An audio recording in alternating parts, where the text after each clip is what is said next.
Assalamualaikum warahmatullahi ta'ala wabarakatuh. A'udzu billahi minasy syaithanir rajim. Bismillahirrahmanirrahim. Alhamdulillahi rabbil alamin. Wassalatu wassalamu ala asyrafil anbiya'i wal mursalin. Sayyidina Muhammadin wa ala alihi wa sahbihi ajma'in. اللهم رب اشرح لي صدري ويسر لي أمري واحلل عقدة من لساني يفقه قولي ولا حول ولا قوة إلا بالله العلي العظيم اللهم انفعنا بما علمتنا وعلمنا ما ينفعنا وعلمنا ما جهلنا وذكرنا ما نسينا اللهم يسر ولا تعسر رب تمم بالخير اللهم افتح علينا فتوح العارفين وفقنا توفيق الصالحين اللهم لا سهل إلا ما جعلته سهلا وأنت تجعل الحزن إلى شئت سهلا. InsyaAllah kita sambung semula pengajian kitab Bulughul Maram yang dikarang dan disusun oleh Al-Imam Al-Hafidh Ibnu Hajar Al-Asqalani rahimahullahu subhanahu wa ta'ala, iaitu kitab yang membincangkan tentang hadis-hadis yang berkait dengan hukum hakam. Muslimin muslimat yang dirahmati oleh Allah Subhanahu wa taala. Kita masih lagi dalam perbincangan berkenaan dengan Kitabul Hajj.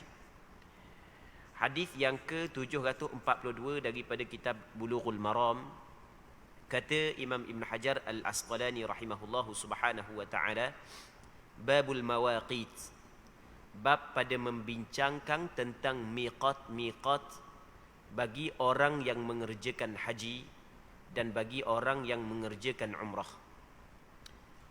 Di dalam kita mengerjakan ibadat haji dan begitu juga ibadat umrah, di sana ada istilah yang dikenali sebagai miqat. Yang mana miqat dia terbahagi kepada dua. Yang pertamanya nama dia ni, istilah dia miqat zamani, yang keduanya miqat makani. Miqat zaman ni maksudnya masa lah. Orang kita guna juga perkataan zaman. Orang zaman dulu, tu masa, orang masa dulu.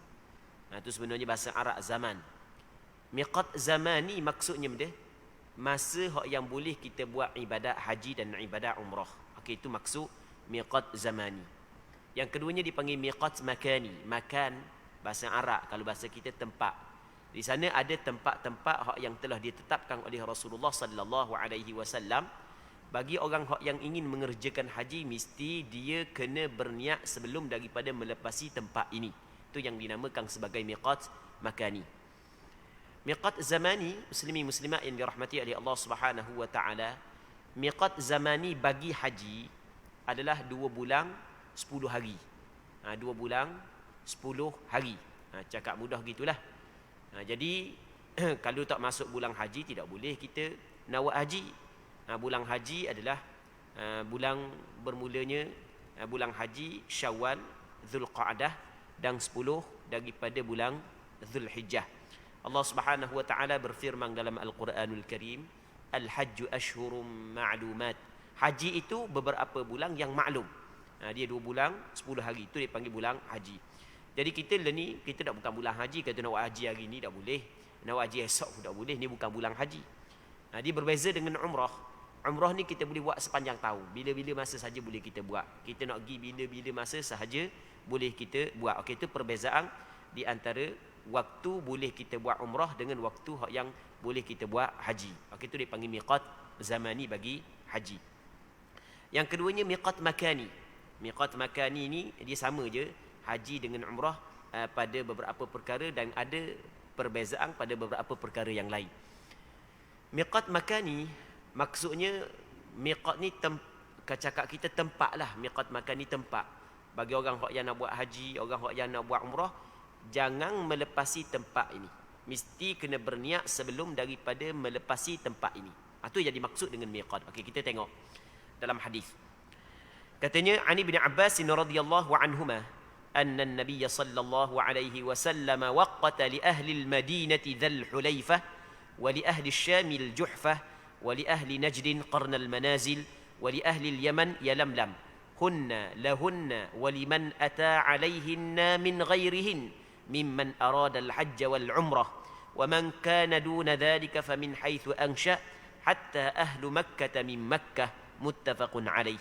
Maksudnya daripada Abdullah bin Abbas, seorang sahabat Rasulullah radhiyallahu anhuma, sepupu Rasulullah, sahabat Rasulullah, bahawasanya Nabi sallallahu alaihi wasallam telah menetapkan miqat makani bagi penduduk Madinah Dzul Hulaifah. Jadi Rasulullah sallallahu alaihi wasallam telah menetapkan Dzul Hulaifah sebagai miqat makani kepada penduduk Madinah. Muslimin muslimat yang dirahmati oleh Allah Subhanahu wa taala. Dzul Hulaifah adalah nama satu tempat. Sekarang ni orang nak panggil dah Dzul Hulaifah. Orang panggil dengan panggilan baru. Nama dia Abyar Ali ataupun kita panggil Bir Ali. Dia ada satu tempat lebih kurang 11 km daripada Madinah. Ada satu tempat, dulu nama tempat tersebut Dzul Hulaifah. Sekarang ni orang panggil Abyar Ali ataupun Bir Ali. Yang mana daripada Bir Ali ataupun Abyar Ali, Dzul Hulaifah ke Mekah lebih kurang dalam 420 km ataupun 400 lebih kurang gitulah, 420 ke 430 lebih kurang. Jadi miqat yang paling jauh adalah Dzul Hulaifah lah. Jadi bagi penduduk Mekah, bagi penduduk Madinah ataupun orang yang lain daripada penduduk Madinah tapi dia pergi Madinah, lepas tu nak pergi buat umrah melalui Madinah, maka miqat dia adalah Dzul Hulaifah ataupun cakap kita Abyar Ali. Maksudnya dia tidak boleh berniat ataupun berihram berniat selepas daripada miqat. Mesti dia kena berniat sebelum daripada melepasi miqat. Awal Dzul Hulaifah pun boleh, tengah Dzul Hulaifah pun boleh, akhir Dzul Hulaifah pun boleh, tapi yang penting jangan melepasi Dzul Hulaifah. Itu maksud dia. Muslimin muslimat yang dirahmati oleh Allah Subhanahu wa taala. Jadi miqat kepada penduduk Madinah adalah Dzul Hulaifah. Itu sabit dengan hadis Rasulullah yang menetapkan miqat tersebut. Jadi kita, Allah Subhanahu wa taala mewajibkan ibadat haji dalam beberapa ayat di dalam Al-Quranul Karim.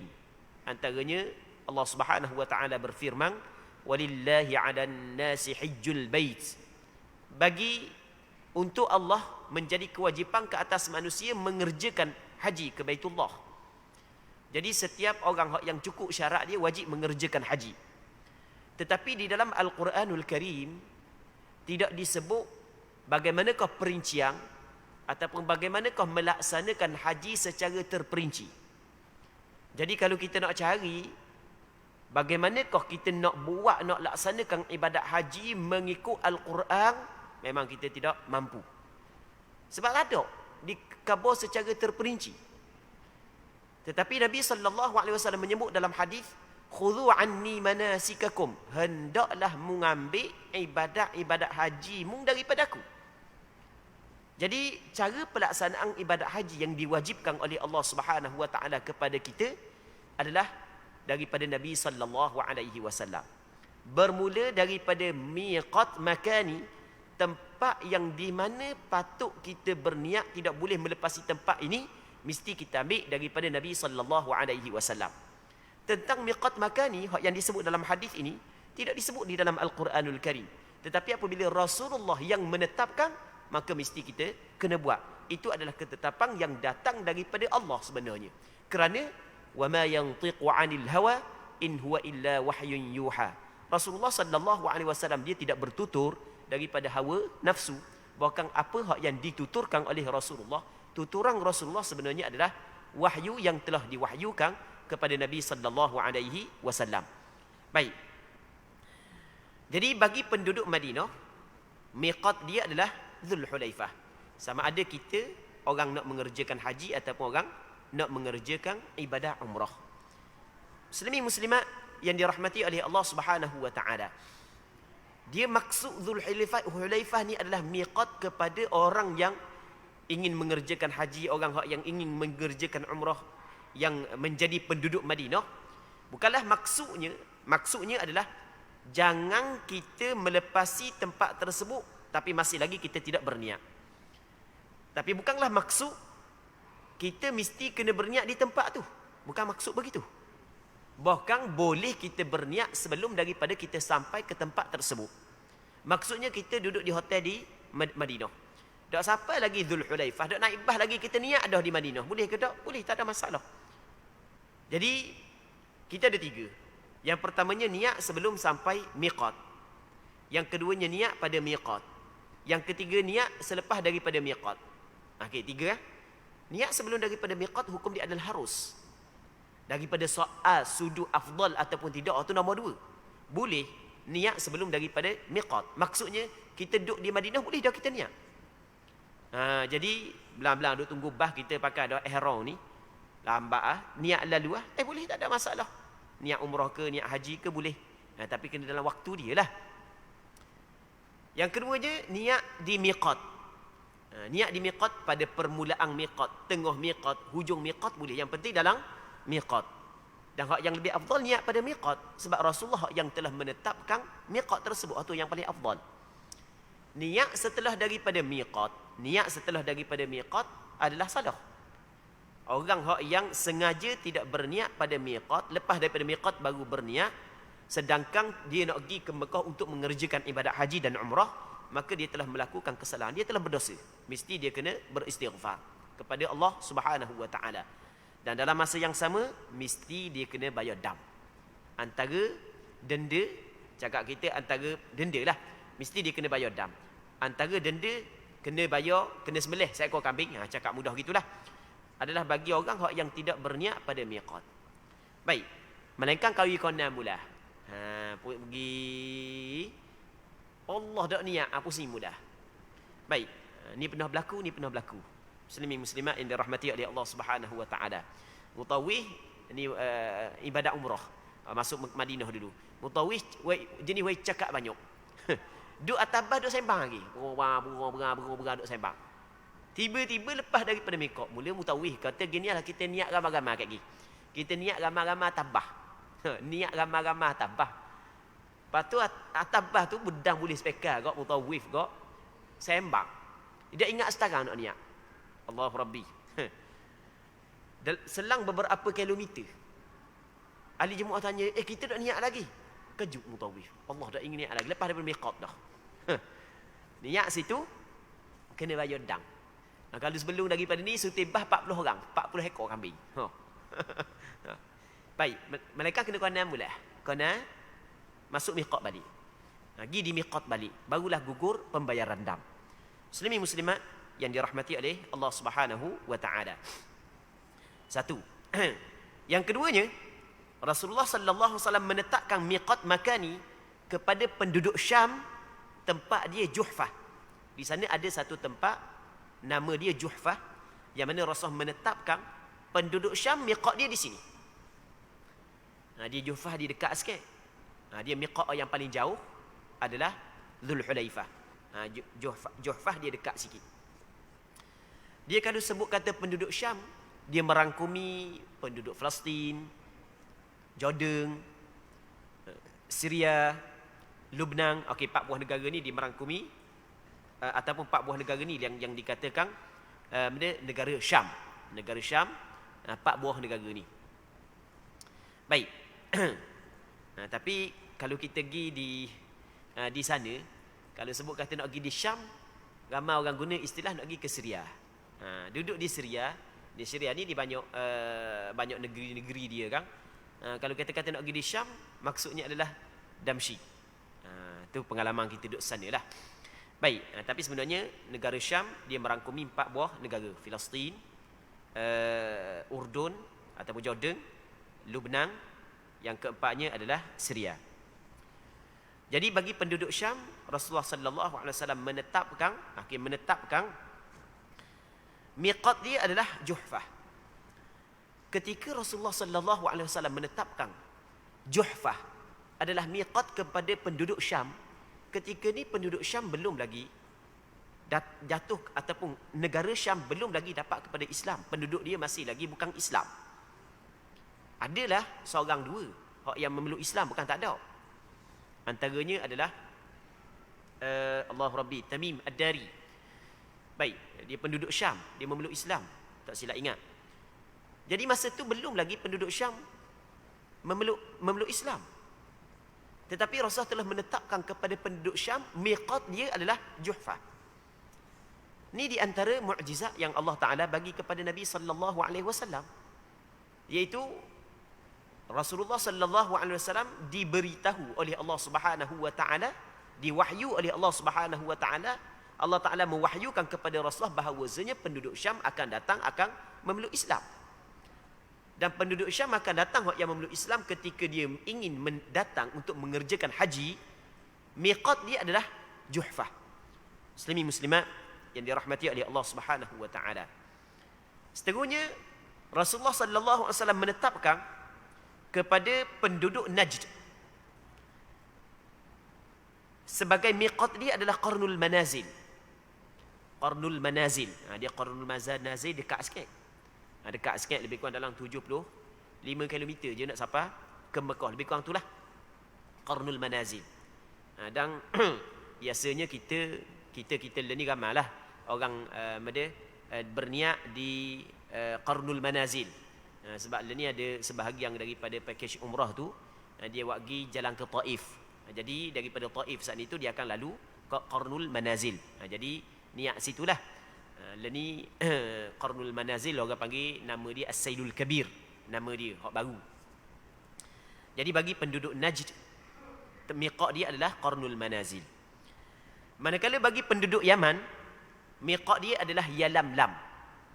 Nama dulu, nama sekarang tak ingat Sa'diyah ke nama sekarang, lupa dah nama sekarang. Ni nama dulu.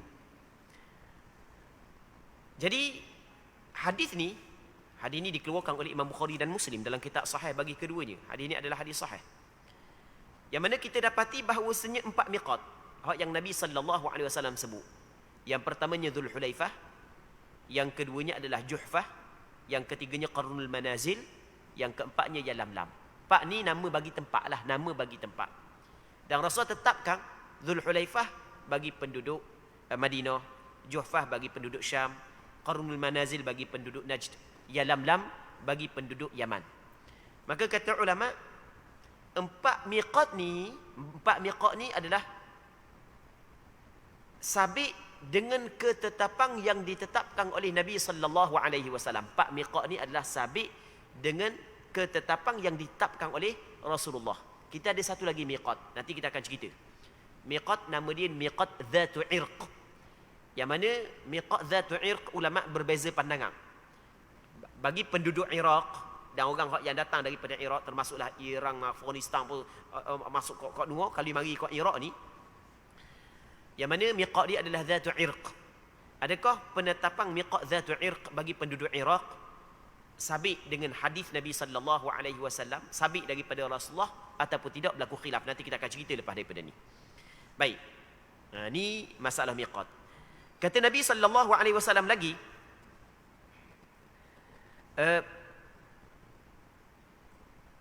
tempat-tempat tersebut adalah miqat untuk masing-masing dari mereka dan juga untuk orang-orang yang hendak melakukan haji dan umrah dengan melaluinya dari tempat yang lain. Jadi miqat saat itu daripada penduduk tersebutlah. Penduduk Madinah miqat dia Dzulhulaifah. Tapi bukan hanya bagi penduduk itu saja, bahkan orang yang lain sekalipun kalau dia mari melalui jalan tu, maka dia mengambil miqat tersebut juga. Macam kita orang Malaysia, kita masuk Madinah, maka kita akan mari daripada Madinah ke Mekah sebab kita bukan penduduk Madinah. Kita bukanlah maksudnya bermustautin di Madinah. Kita singgah sekejap di Madinah, 3 hari kita duduk, sebagai contoh kita pergi buat umrah. Maka miqat kita adalah miqat penduduk Madinah, iaitu Dzulhulaifah. Itu maksud daripada perkataan tempat-tempat tersebut adalah miqat untuk masing-masing daripada mereka itu, dan juga untuk orang-orang yang hendak melakukan haji dan umrah dengan melaluinya dari tempat yang lain. Sedangkan untuk orang yang berada di daerah sebelum tempat-tempat tersebut, maka bermula ihramnya ialah dari tempatnya masing-masing. Sehingga penduduk Mekah dari Mekah. Kita ada orang yang dia bukan duduk di Madinah, bukan duduk di Iraq, bukan duduk di luar miqat, bukan hidup dalam miqat. Maksudnya dia kapung dia lepas daripada Zulhulaifah. Kalau kita mari daripada Madinah tu sampai Zulhulaifah dalam beberapa kilometer baru sampai kapung dia. Okey, orang yang duduk dalam kawasan miqat, manakah miqat dia? Adakah mesti dia kena undur pergi Zulhulaifah dulu baru dia boleh masuk pergi Mekah? Tak. Kata Nabi sallallahu alaihi wasallam, mana miqat dia adalah di tempat dia. Dia kapung dia mana, situ miqat dia. Tak perlulah dia pergi Zulhulaifah, tak perlulah dia pergi ke mana-mana miqat yang Nabi sallallahu alaihi wasallam sebut. Sehingga kan penduduk Mekah, miqat dia adalah di Mekah itu sendiri. Tak perlulah dia pergi di Madinah semula nak ambil miqat di Zulhulaifah. Muslimin muslimat yang dirahmati oleh Allah Subhanahu wa taala. Baik. Seterusnya katanya wa an Aisyah radhiyallahu anha anna an-nabiy sallallahu alaihi wasallam waqata li ahli al-Iraq dhat 'irq. Rawahu Abu Dawud wan Nasa'i. Daripada Aisyah radhiyallahu taala anha mengatakan bahawa sesungguhnya Nabi sallallahu alaihi wasallam telah menetapkan Zatu 'Irq sebagai miqat untuk penduduk Iraq.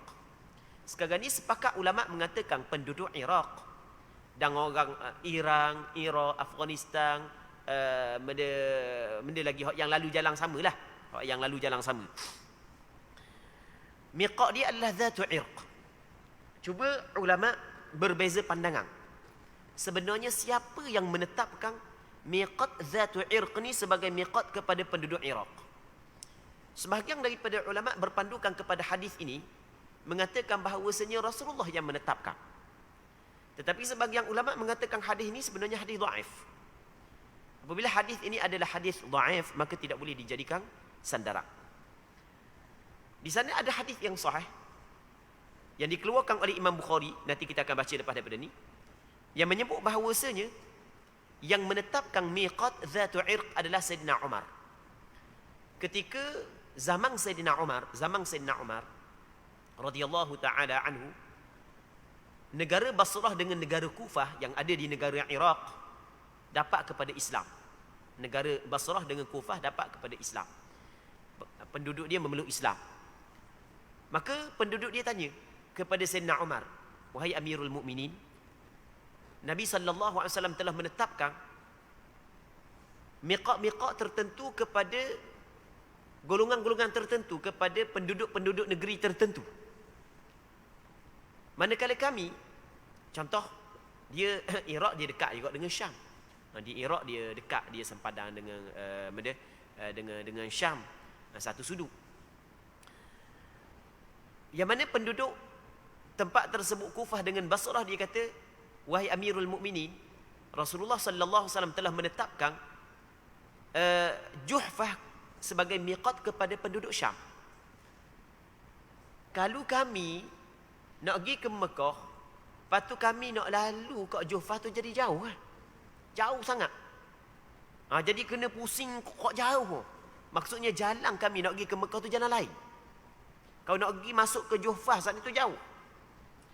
Maka lalu tu Sayyidina Umar telah menetapkan kepada penduduk Iraq miqat dia adalah Zatu 'Irq. Maka berpandukan kepada hadis ini, sebahagian daripada ulama mengatakan sebenarnya yang menetapkan miqat Zatu 'Irq kepada penduduk Iraq adalah Sayyidina Umar. Ijtihad daripada Sayyidina Umar. Baik. Muslimin muslimat yang dirahmati oleh Allah Subhanahu wa taala. Di sana ada pandangan yang ketiga. Pandangan yang ketiga mengatakan bahawasanya hadis yang diriwayat oleh Imam Bukhari yang Sayyidina Umar menetapkan miqat kepada penduduk Iraq, nama tempat Zatu 'Irq, adalah hadis sahih. Begitu juga hadis yang diriwayat oleh Imam Abu Daud daripada Sayyidatina Aisyah, begitu juga yang diriwayat daripada Sayyidina Jabir yang dikeluarkan oleh Imam Muslim, bahawasanya Rasulullah yang menetapkan Zatu 'Irq sebagai miqat kepada penduduk Iraq. Kedua-dua hadis itu betul belaka. Maka pandangan yang ketiga dia kata lagu mana? Dia kata yang Rasulullah menetapkan Zatu 'Irq kepada miqat kepada penduduk Iraq tidak diketahui oleh Sayyidina Umar. Cuma Sayyidina Umar berijtihad. Dia tidak sampai berita hadis tersebut kepada Sayyidina Umar. Sayyidina Umar berijtihad. Ginilah, mung saat itu miqat mung adalah Zatu 'Irq. Sebab itulah perawi meriwayatkan ataupun perawi meriwayatkan bahawa Sayyidina Umar yang menetapkan. Tetapi apa yang ditetapkan oleh Sayyidina Umar bertepatan dengan apa yang datang daripada Nabi sallallahu alaihi wasallam. Di sana ada perkara-perkara hak yang diijtihad oleh sahabat. Rupa-rupanya benda tu memang datang daripada Nabi sallallahu alaihi wasallam tanpa diketahui oleh dia. Itu dipanggil dia bertepatan ijtihad sahabat dengan apa yang datang daripada Rasulullah. Sebab bukan semua sahabat mengetahui segala keseluruhan hadis Nabi sallallahu alaihi wasallam. Ada sahabat dia tahu banyak ni, ada sahabat banyak tahu banyak ni. Ada sahabat tidak, sehingga Sayyidina Umar sendiri, sehingga Sayyidina Abu Bakar bukan dia mengetahui kesemua hadis Rasulullah sallallahu alaihi wasallam. Jadi ketika dia tidak tahu, dia tanya sahabat-sahabat yang tahu. Tiba-tiba tak ada seorang pun yang kabur, maka dia berijtihad. Tiba-tiba ijtihad dia bertepatan dengan apa yang datang daripada Rasulullah, hak yang ada pada sahabat yang lain yang mengetahui benda itu datang daripada Nabi sallallahu alaihi wasallam. Okey, ada 3 pandangan lah. Jadi kesimpulannya, tak apalah hak tu khilaf di kalangan ulama, cuma kesimpulan hak yang kita nak kabarnya adalah miqat bagi orang hak yang ingin mengerjakan haji dan umrah, kalau didatang daripada luar miqat adalah penduduk Madinah, Dzulhulaifah, penduduk Syam, Juhfah, penduduk Najd, Qarnul Manazil, penduduk Yaman, Yalamlam, manakala penduduk Iraq adalah Dhatu Irq. Baik. Katanya wa asluhu 'inda Muslim min hadits Jabir illa anna rawiyahu syakka fi raf'i. Asal hadis ini diriwayatkan oleh Imam Muslim. Asal hadis yang diriwayat oleh Imam Abu Daud dan An-Nasa'i daripada Aisyah diriwayat oleh Imam Muslim tapi melalui jalur sana Sayyidina Jabir bin Abdullah radhiyallahu anhuma. Namun perawinya masih meragukan tentang hadis ini adalah hadis marfu'. Maksudnya dalam riwayat Imam Muslim daripada Sayyidina Jabir ada perawi dia syok. Yang mana Jabir ni mengangkat kepada Rasulullah ke ataupun tidak. Maksudnya ni adalah perkataan Rasulullah ke ataupun bukan. Baik. Wa fil Bukhari anna Umar huwa alladhi waqata dhata irq. Di dalam kitab Sahih Bukhari disebutkan bahawa sesungguhnya khalifah Umar lah yang menetapkan zatu irq sebagai miqat. Muslimin muslimat yang dirahmati oleh Allah Subhanahu wa taala. Bagi orang hak yang duduk di satu tempat yang mana dia saat itu tidak melalui Dzulhulaifah, tidak melalui Juhfah, tidak melalui Dhatu Irq, tidak melalui Yalamlam, dan tidak melalui juga benda lagi Qarnul Manazil, dan jauh di antara 2 miqat tersebut. Jalan dia adalah tengah di antara 2 miqat sebagai contoh. Adakah mesti dia kena pergi ke miqat ataupun tidak? Apa yang disebut oleh ulama fiqh, hasil daripada ijtihad ulama fiqh, muslimin muslimat yang dirahmati oleh Allah Subhanahu wa taala, yang mana ijtihad ulama fiqh diambil daripada apa yang disebut oleh Sayyidina Umar bin Al-Khattab radhiyallahu taala anhu, adalah dia tengok mana hak yang bertentangan dengan miqat, mana hak yang bertentangan. Jadi okey, kapur ni hak yang bertentangan dengan miqat Dzulhulaifah sebagai contoh. Memanglah kapur ni dengan Dzulhulaifah kita kata dalam 50 km ataupun 60 km. Tapi hak yang nampak bertentangan dengan Dzulhulaifah ataupun bertentangan dengan Juhfah, kampung ni, maka dia boleh berniat di situ, jadikan miqat dia di situ. Okey, boleh faham kan? Jadi kita buat contoh ginilah. Katakanlah ni Dzulhulaifah, dia dak lalu kat ni, jauh. Dia dak lalu kat miqat, dan kalau nak pergi ke miqat tu kena sampai ke 50 km sebagai contohlah.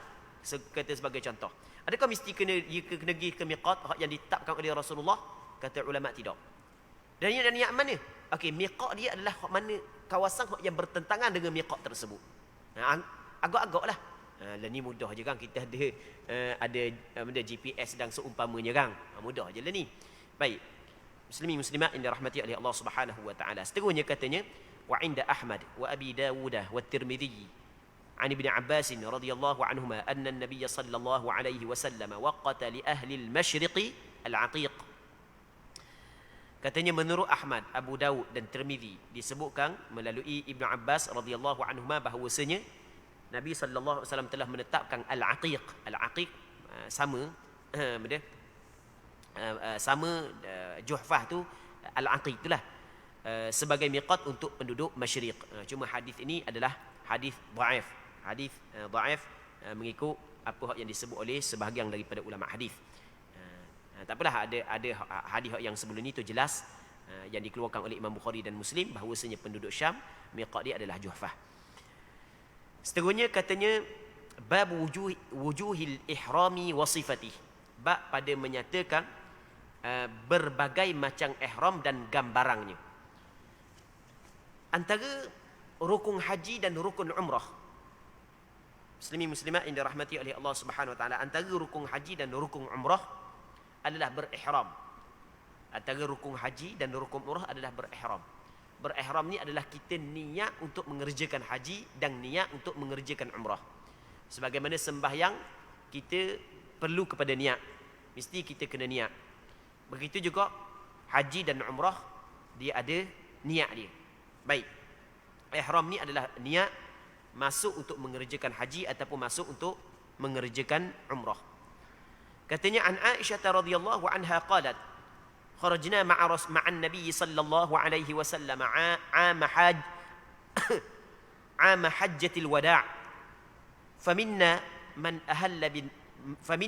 ahalla bi umrah wa minna man ahalla bi hajjin wa umrah wa minna man ahalla bi hajj wa ahalla Rasulullah sallallahu alaihi wasallam bil hajj fa amma man ahalla bi umratin fahal wa amma man ahalla bi hajjin aw jama'a al hajj wal umrata falam yahillu hatta kana yawm an-nahr muttafaqun alaih.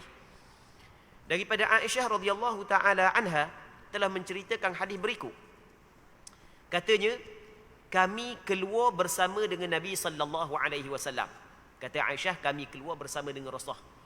Keluar ni pada hari Sabtu, pada bulan Zulqa'dah. Hari Sabtu pada bulan Zulqa'dah, selepas daripada sembahyang Zuhur, Rasulullah sallallahu alaihi wasallam keluar daripada Madinah menuju ke Mekah untuk mengerjakan Hajjatul Wada'.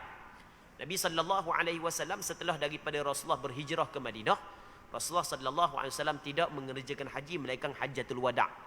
Lepas daripada Rasulullah berhijrah lah, Rasulullah tidak mengerjakan haji melainkan Hajjatul Wada', iaitu pada tahun yang ke-10 daripada tahun hijrah Nabi sallallahu alaihi wasallam. Pada tahun yang ke-10 pada hari Sabtu pada bulan Zulqa'dah, Nabi sallallahu alaihi wasallam keluar bersama dengan sahabatnya dan Aisyah sekali keluar dengan Nabi sallallahu alaihi wasallam menuju ke Mekah untuk mengerjakan haji. Baik. Jadi kami berangkat bersama dengan Nabi sallallahu alaihi wasallam pada tahun Hajjatul Wada'. Maka kata Aisyah, di antara kami ada yang berihram untuk umrah, ada yang berihram untuk haji dan umrahnya, dan ada pula yang berihram untuk haji. Kita nak buat haji, dia ada 3 cara. Ada 3 cara untuk kita mengerjakan haji. Yang pertamanya, nama dia adalah haji tamattu'. Yang keduanya, nama dia haji qiran. Yang ketiganya, nama dia haji ifrad. Baik. Muslimin muslimat yang dirahmati oleh Allah Subhanahu wa taala. Biasanya kalau kita buat haji daripada Malaysia, kita lah ni biasanya kebanyakannya orang buat haji tamattu'. Kebiasaan begitu. Kita pergi pada bulan haji ke sana, pada bulan haji. Kita buat umrah dulu. Pada bulan haji kita buat umrah. Kita nak buat haji lagi. Sebenarnya boleh je buat haji lalu sebab masuk dah bulan haji. Katakanlah kita pergi pada 1 Zulqa'dah ke, 2 Zulqa'dah ke, ataupun tengah bulan Zulqa'dah ke, kita pergi. Jadi, kita buat umrah dulu. Lepas daripada selesai buat umrah, kita pun duduk macam biasa. Maksudnya kita macam biasa. Jadi orang halal dah, bukan orang yang sedang berihram. Kita jadi macam biasa. Apakah yang macam biasa dah. Selesai dah umrah kita ni. Nanti pada hari yang ke-8 daripada bulan Zulhijjah, kita pakai ihram semula, lepas tu kita barulah berniat untuk mengerjakan haji. Baik. Jadi orang yang mengerjakan umrah pada bulan haji, lepas daripada tu dia mengerjakan haji, maka tu yang dinamakan sebagai haji tamattu' nama dia. Baik. Okey, itu yang pertama. Yang keduanya nama dia adalah haji qiran. Qiran ni haji qiran ataupun kita cerita haji ifrad dulu. Baru kita cerita haji qiran. Haji ifrad. Haji ifrad ni haji tunggal, dia buat haji je. Dia dah buat umrah. Okey, dia pergi pakai niat buat haji lalu. Tapi jaranglah. Tambah-tambah kita ni orang yang daripada Malaysia kalau pergi awal sebulan nak wukuf kita sampai dah ataupun 20 hari nak wukuf kita sampai dah. Jadi jarang orang buat. Sebab orang pakai takut tak? Takut sebab takut lama duduk dalam ihram. Padahal sebenarnya tak perlu takut pun.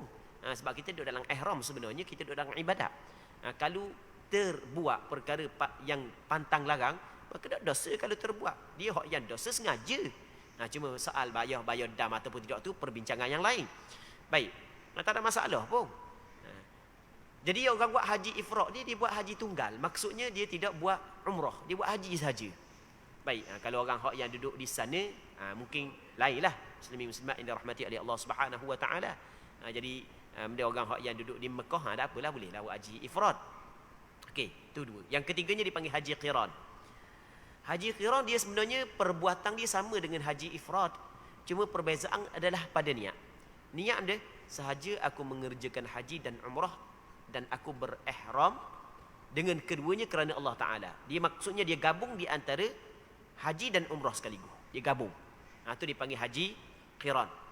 Jadi perbincangan hak yang lebih panjang, hak tu perlu dibincang dalam kitab fiqh. Muslimin muslimat yang dirahmati oleh Allah Subhanahu wa taala. Dia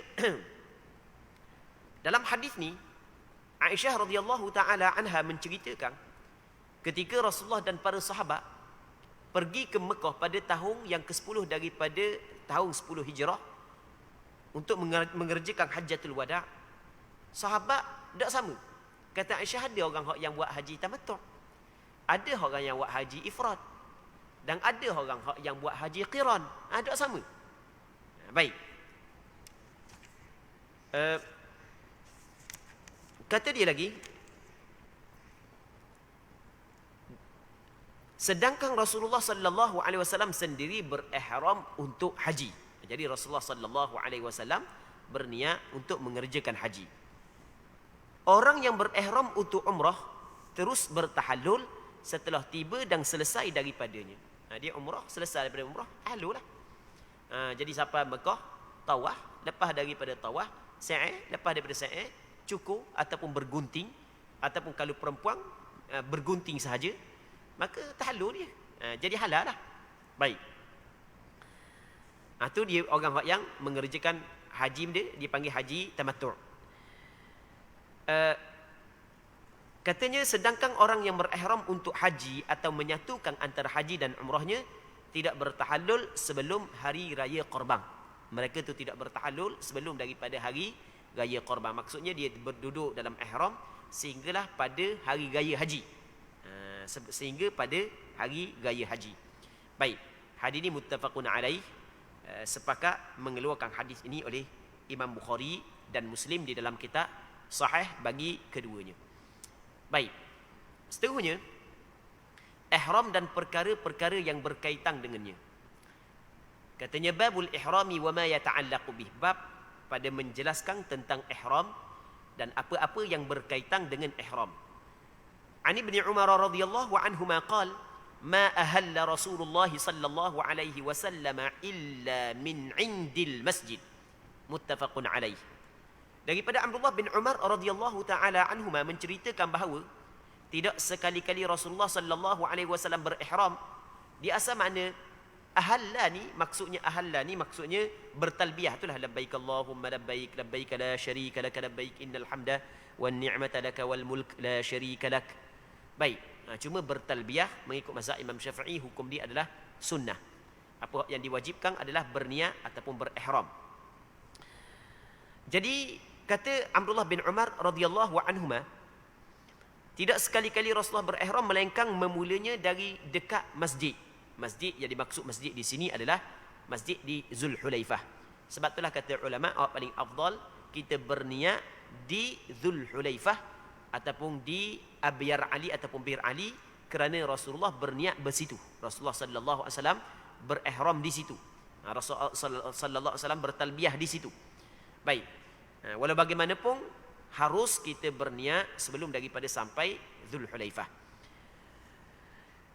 Seterusnya katanya wa an Khallad bin Sa'ib. Jadi untuk malam ni kita berhenti sini dulu. Insya-Allah kita sambung balik pada minggu-minggu akan datang kalau sekiranya dipanjangkan umur.